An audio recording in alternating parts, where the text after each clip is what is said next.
Blood donate করার জন্য ছাত্রদলের পক্ষ থেকে টিম করে দেওয়া হয়েছে যে কোন ডাক্তারের সাথে যোগাযোগ করলে।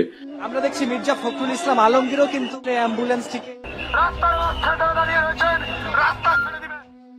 আজকে এই অনুষ্ঠানটি এমন একটি সময়ে অনুষ্ঠিত হচ্ছে যখন আজকে সকালে ঢাকায় একটি দুর্ঘটনা ঘটেছে। এর মধ্যে সবাই আপনারা জানেন এখানে এই অনুষ্ঠানটি শুরু হয়েছে বেশ কিছুক্ষণ আগে।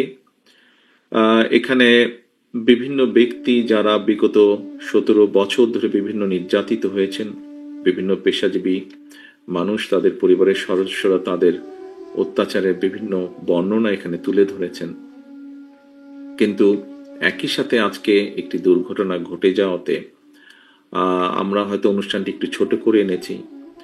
এরই ভিতরে আমি আপনাদের সামনে বলেছি মাত্র কিছুক্ষণ আগে, এরই ভিতরে আপনাদের সাথে এই অনুষ্ঠানে থাকাকালীন অবস্থায় আমি আমার বিভিন্ন নেতৃবৃন্দের সাথে কথা বলছিলাম। আমাদের বিভিন্ন অঙ্গ সহযোগী সংগঠনের নেতৃবৃন্দকে দায়িত্ব দেওয়া হয়েছে, উত্তরায় যারা আছে কেন্দ্রীয় নেতৃবৃন্দকে যাদেরকে দায়িত্ব দেওয়া হয়েছে বিভিন্নভাবে সহযোগিতা করার জন্য। আমাদের দলের ড্যাব সহ বিভিন্ন চিকিৎসকবৃন্দ যারা আছেন তারা এর মধ্যে কাজ করছেন, বিশেষ করে বার্ন ইউনিটে যারা কাজ করেন তারা গিয়েছেন সেখানে কাজ করতে।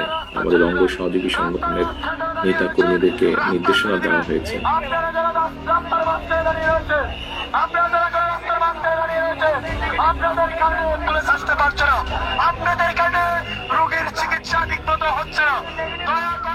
প্রচুর ব্লাডের প্রয়োজন হচ্ছে সম্ভবত হসপিটালগুলোতে, যেহেতু ব্লাডের শর্টেজ আছে। এরই মধ্যে আমাদের কর্মীদেরকে নির্দেশনা দেওয়া হয়েছে যে সেখানে গিয়ে ব্লাড ডোনেট করার জন্য ছাত্রদলের পক্ষ থেকে যে সকল হসপিটালে রোগীদেরকে নেওয়া হয়েছে সেখানে টিম করে দেওয়া হয়েছে যে কোন ডাক্তারের সাথে যোগাযোগ করলে ব্লাড পাওয়া যেতে পারে।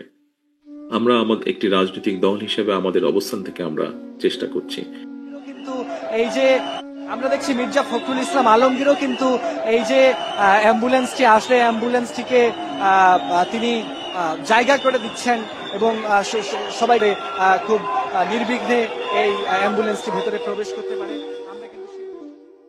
যেখানে ঘটনাটি ঘটেছে সেখানে খুব সম্ভবত এরই মধ্যে সেনাবাহিনী জায়গাটিকে কর্ডন করেছে, কিন্তু সেনাবাহিনীকেও এবং পুলিশ সহ বিভিন্ন সংস্থা যারা কাজ করছেন তাদেরকে সহযোগিতা করার জন্য আমাদের দলীয় ভলেন্টিয়ার্স যারা আছে, নেতাকর্মী যারা আছে, তাদেরকেও নির্দেশনা দেওয়া হয়েছে।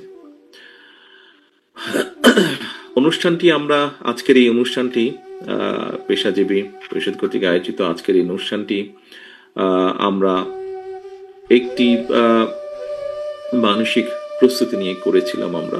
তবে স্বাভাবিকভাবে এই দুর্ঘটনার জন্য কিছুটা হলেও আমাদেরকে মানসিক প্রস্তুতি সেটির পরিবর্তন করা হয়েছে। আমরা অনেক মানুষ এখানে এসেছিলেন যাদেরকে আমরা অনুরোধ করেছিলাম আসার জন্য, তাদের কষ্টের কাহিনীগুলো তুলে যাওয়ার জন্য, কষ্টের কথাগুলো তুলে ধরার জন্য। আজকে আনফরচুনেটলি এমন একটি ঘটনা ঘটেছে যেখানে আরো কিছু পরিবার দুর্ঘটনার মাধ্যমে